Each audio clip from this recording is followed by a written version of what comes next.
Qui es-tu vraiment? À quel monde appartiens-tu? Comment vis-tu? Savoir qui tu es. Savoir qui tu es. Une émission proposée par l'Église Le Réservoir de Siloé sur votre chaîne de télévision Évangélique TV, animée par l'apôtre Luc Arnonceau. Savoir qui tu es. 30 minutes d'enseignement, d'apprentissage et d'orientation dans la vie chrétienne. Savoir qui tu es. Comment réussir. Adorable Saint-Esprit, nous voulons te dire merci pour tout ce que tu fais dans la vie de nos fidèles amis de l'émission Savoir qui tu es. Nous savons, quand tu commences une œuvre, tu l'achèves toujours. C'est pour cela que nous avons la ferme assurance que nos fidèles amis de l'émission Savoir qui tu es vont témoigner très bientôt pour la gloire de ton nom. Amen. Merci parce que tu l'as fait. Merci Seigneur. Merci de leur communiquer tes pensées. Merci de leur donner l'intelligence sur ta parole. Merci Seigneur. Merci pour ta parole révélée ce matin. Merci, au nom de Jésus-Christ. Amen. Amen. Amen. Fidèle ami de l'émission Savoir que tu es. Une fois encore, nous vous bénissons dans le glorieux nom de Jésus-Christ.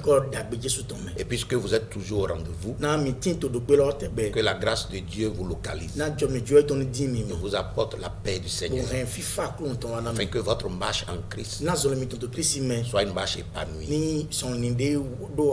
Dans le nom de Jésus.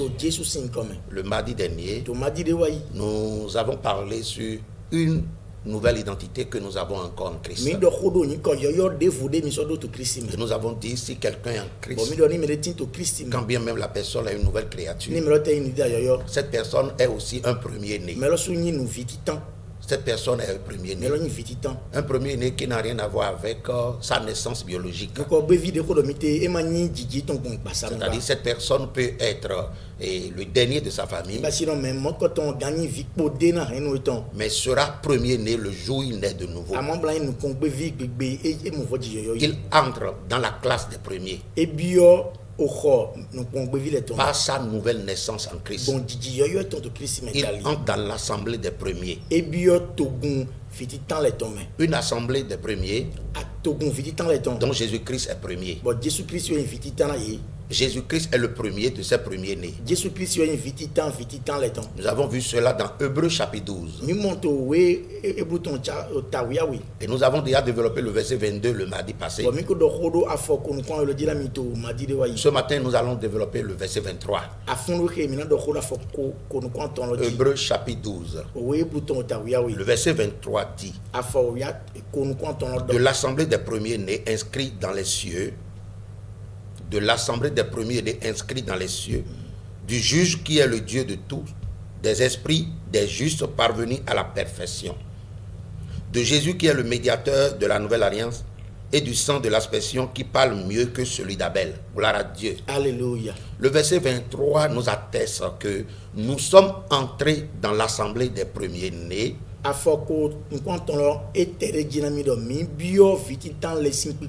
Dans l'assemblée des premiers-nés dont les noms sont inscrits dans les cieux. Et je viens de dire tout à l'heure, si tu es né de nouveau, si tu es une nouvelle créature, c'est que tu deviens un premier-né. Un premier-né par la nouvelle naissance. Tu entres dans l'assemblée des premiers-nés. Une assemblée des premiers-nés dont Jésus est le premier. Il est le premier. La Bible déclare dans Éphésiens chapitre 1, lu du verset 23, la Bible déclare que Jésus-Christ est la tête de l'église qui est le corps de Christ.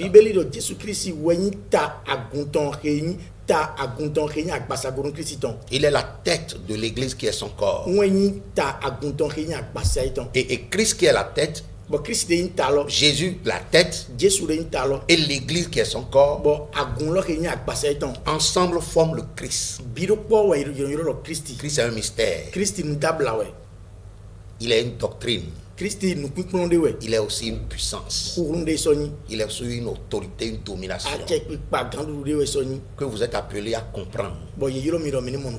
Jésus la tête, l'église son corps, et l'ensemble, la tête et le corps, forment Christ. Gloire à Dieu. Alléluia. Donc il est le premier des premiers-nés. Donc par ta nouvelle naissance, tu entres dans la classe des premiers. Tu fais partie des premiers-nés. Tu fais partie des hommes et des femmes qui sont premiers-nés et dont les noms se trouvent dans les cieux. Mais cependant, tu es sur la terre et tu œuvres dans le corps de Christ, qui est la famille des premiers-nés. Si tu es né de nouveau, tu es un premier-né. Et il faut que tu acceptes cette vérité. Il faut que tu acceptes cette identité. Parce que ce que tu acceptes va te changer, va influencer ton attitude. Ce que tu acceptes, je crois en cela, j'accepte cela, je reçois cela, ça va agir, ça va exercer une influence positive sur toi. Comme cela aussi peut exercer une influence négative sur toi. Parce que ça dépend de ce que tu as accepté. Amen. Donc nous allons lire un passage dans Romains chapitre 8, le verset 29. Romains 8, 29. Car ceux qu'il a connus d'avance, il les a aussi prédestinés à être semblables à l'image de son fils, afin que son fils soit le premier-né de beaucoup de frères. La Bible déclare que ceux-là que Dieu a connus d'avance, ceux-là que Dieu a prédestinés, ceux sur qui Dieu a porté son choix, avant que ceux-là ne viennent à l'existence sous ce soleil, la Bible déclare que la volonté de Dieu pour eux est qu'ils soient à l'image de Jésus-Christ, notre Seigneur. Que ceux que Dieu a connus d'avance et que Dieu a appelés pour sa propre volonté, pour son objectif, ceux qu'il a justifiés, ceux qu'il a glorifiés, il veut que ceux-là soient comme Jésus-Christ son fils. Et le texte dit, Jésus est le premier de beaucoup de frères.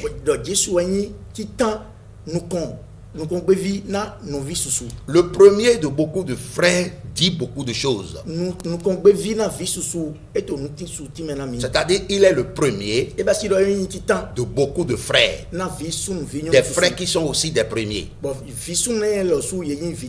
Des hommes et des femmes qui sont aussi des premiers. Mais il est le premier de ces premiers-là. Et comment était-il le premier? Nous allons voir cela dans Colossiens chapitre 1 verset 15. Comment est-ce que Jésus est le premier?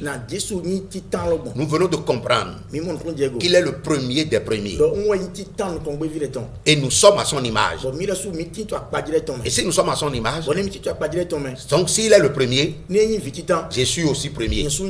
La seule différence, c'est que Jésus est le premier des premiers. C'est pour cela que quand nous naissons de nouveau, nous entrons dans l'assemblée des premiers, dont Jésus est premier. Et j'ai dit que cela n'a rien à voir avec la naissance biologique. Tu peux être le dernier de ta famille. Le jour où tu nais de nouveau, tu es dans l'assemblée des premiers, dont Jésus-Christ est le premier.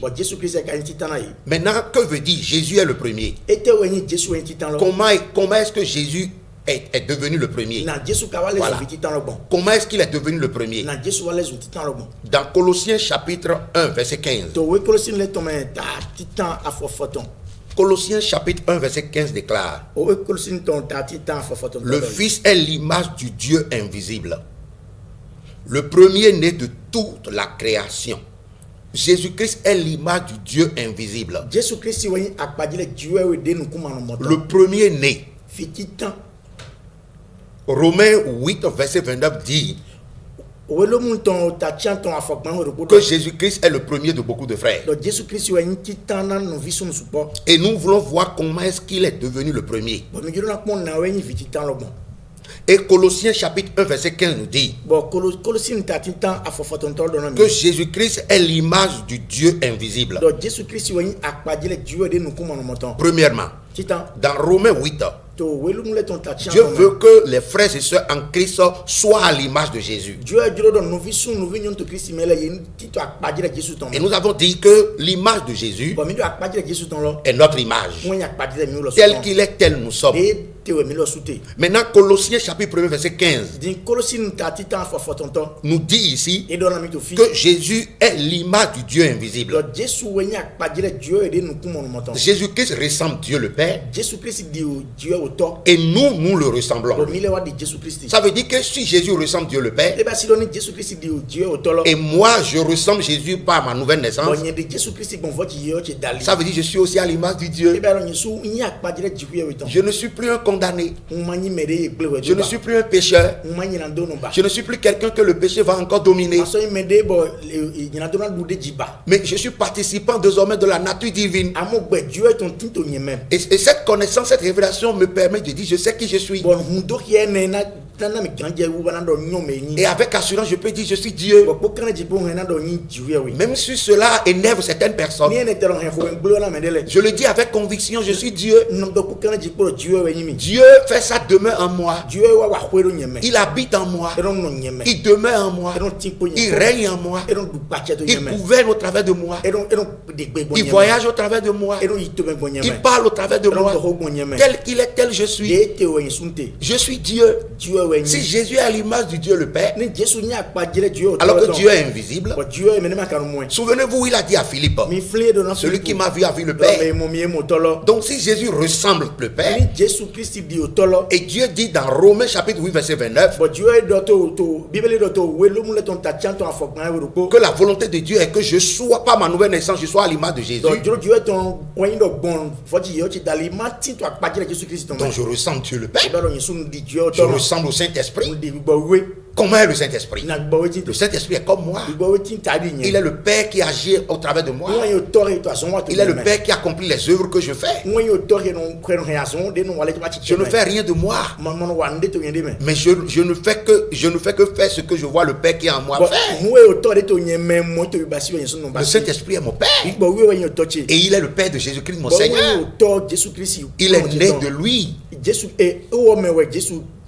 Il a couvert Marie de son ombre. Et Marie est devenue enceinte. Jésus est né du Saint-Esprit. Sans le concours d'un rapport sexuel. Et par ma nouvelle naissance, je porte l'image de Jésus, qui est l'image du Dieu invisible. Maintenant, l'apôtre Paul évolue en disant que Jésus-Christ est le premier-né de toute la création. Est-ce que cela voudra dire que par la naissance virginale de Jésus, Jésus est devenu premier-né? Non, l'apôtre Paul ne parle pas de sa naissance virginale. Non, il ne parle pas de sa naissance virginale ici. L'expression Jésus est le premier-né de toute la création ici n'a rien à voir avec sa naissance virginale. Mais nous allons voir de quoi il s'agit. Dans Apocalypse chapitre 1er, Apocalypse chapitre 1er, le verset 4 au verset 5. Comment est-ce que Jésus est devenu premier-né? Jean aux 7 églises qui sont en Asie, que la grâce et la paix vous soient données de la part de celui qui est, qui était et qui vient, et de la part des 7 esprits qui sont devant son trône, et de la part de Jésus-Christ, le témoin fidèle, le premier-né des morts, et est le prince des rois de la terre. Gloire à Dieu. Alléluia. Apocalypse nous révèle ici comment Jésus est devenu premier-né. Il dit Jésus-Christ est le premier-né des morts. Il est le premier-né d'entre les morts. Écoute-moi. Que le Saint-Esprit t'aide à comprendre ce que je vais t'enseigner.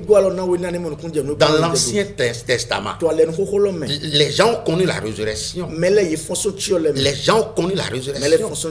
Le prophète Élie a ressuscité les morts. Il y a eu beaucoup de miracles par rapport à la résurrection dans l'Ancien Testament. Mais pourquoi la Bible dit ici que Jésus est le premier né d'entre les morts? Ce que Apocalypse révèle ici est profond. Jésus est le premier né des morts. C'est-à-dire, le jour où il est ressuscité, il est le premier ressuscité avec la vie de Dieu. Ceux qui ont connu la résurrection dans l'Ancien Testament étaient ressuscités avec la vie naturelle.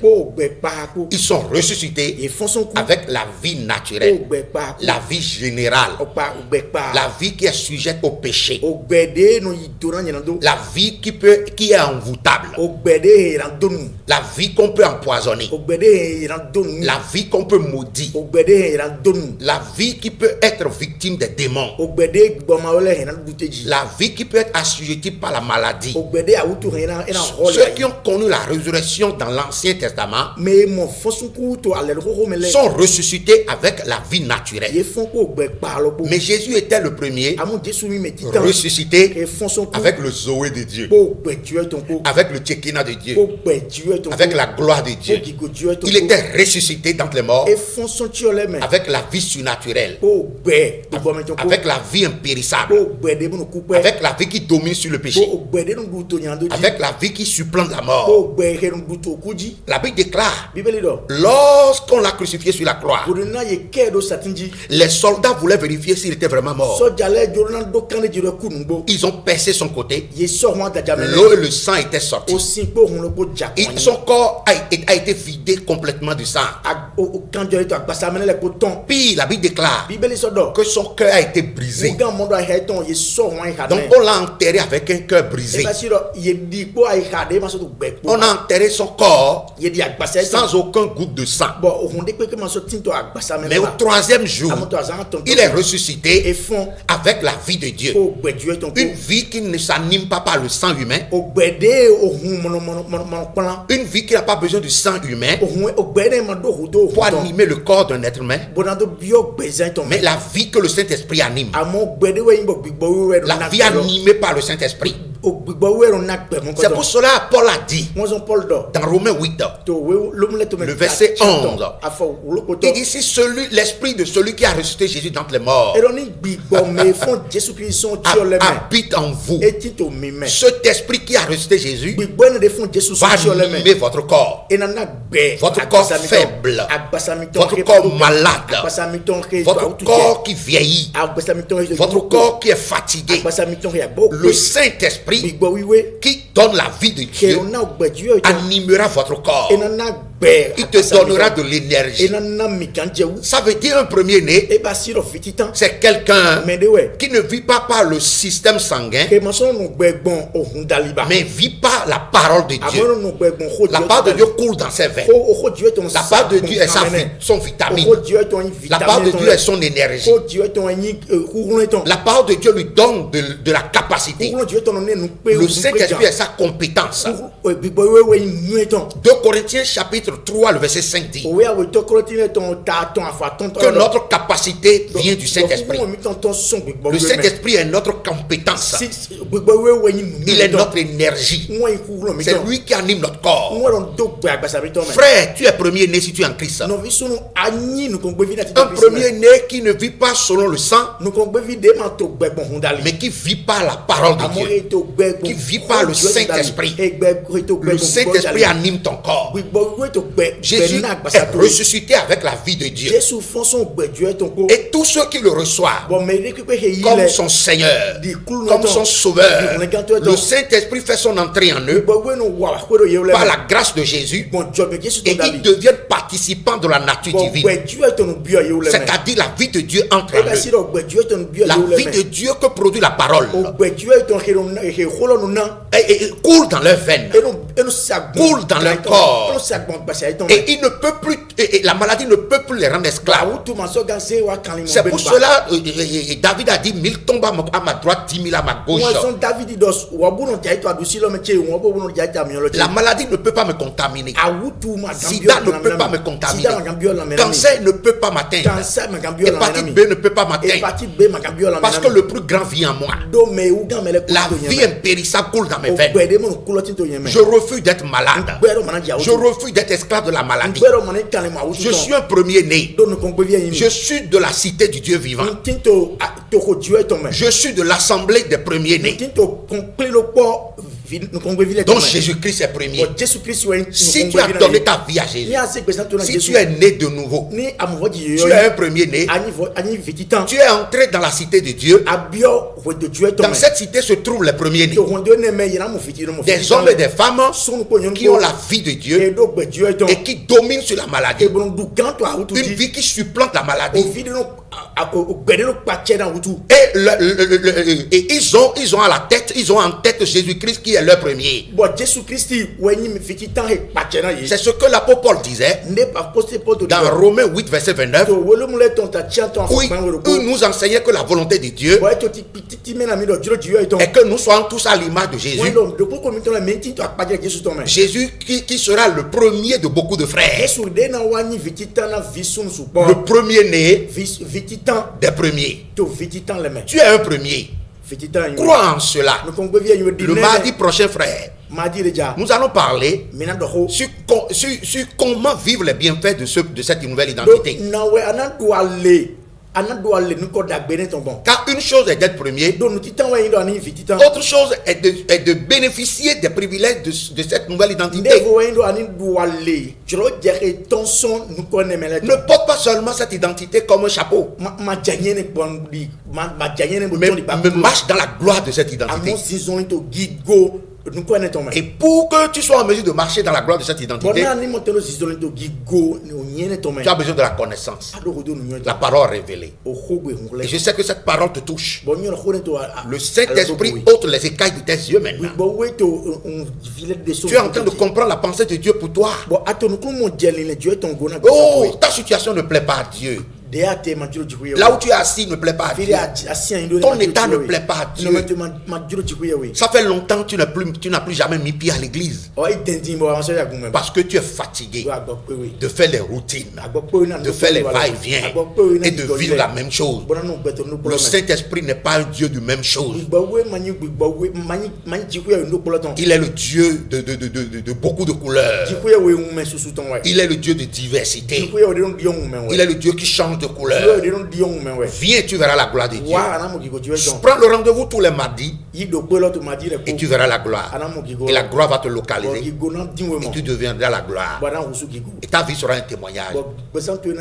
Dans le nom de Jésus-Christ, je prie que le Saint-Esprit, qui a fait de moi un premier, qui m'a fait entrer dans la cité des premiers, et qui me permet de bénéficier des privilèges qui émanent de cette identité. Et aujourd'hui, je ne me culpabilise plus. Je ne me vois plus comme un pécheur. Parce que je sais que le plus grand est en moi. Et que personne ne pourra me maudire encore. Ni les liens ancestraux, ni les liens maternels, ni les liens paternels ne peuvent plus me condamner. Je prie que ce même esprit te convainc là où tu es. Que cet esprit te convainc. Et que tu cesses de croire en toi-même. Cesse de croire en ta situation. Cesse de croire à ton origine biologique. Mais qu'à partir de ce matin, que tu commences par croire à l'origine divine. Que l'Esprit de Dieu t'a accordé. Crois en cela, tu verras la gloire. Quand Jésus est venu dans la maison de Marthe et de Marie, Marthe était perplexe. Elle a dit, Seigneur, si tu étais là, mon frère Lazare ne mourrait pas. Jésus a dit, crois en moi, car je suis la vie et la résurrection. Quiconque croira en moi vivra même si la personne meurt. Je suis la vie et la résurrection. Oh, c'est merveilleux. Il faut que cette vie soit réelle dans ton corps. Ça ne peut pas être réel si tu ne comprends pas ces vérités. Le christianisme n'est pas une routine. Ce n'est pas une tradition. Ce n'est pas de la religion. Mais c'est un mode de vie. C'est un mode de vie. C'est la sagesse des justes. Dieu t'appelle à cette sagesse. Il t'appelle à ce mode de vie. Au nom de Jésus-Christ. Soyez bénis. Que la paix du Seigneur, la grâce de Jésus-Christ vous environne comme un bouclier. Et que l'amour du Père, et la grâce de Jésus notre Seigneur, et la communion parfaite du Saint-Esprit reste et demeure sur chacun de vous. Ça fait à la prochaine. Soyez bénis au nom de Jésus. Amen. Qui es-tu vraiment? À quel monde appartiens-tu? Comment vis-tu? Savoir qui tu es. Savoir qui tu es. Une émission proposée par l'Église Le Réservoir de Siloé sur votre chaîne de télévision Évangélique TV, animée par l'apôtre Luc Arnonceau. Savoir qui tu es. 30 minutes d'enseignement, d'apprentissage et d'orientation dans la vie chrétienne. Savoir qui tu es, comment réussir.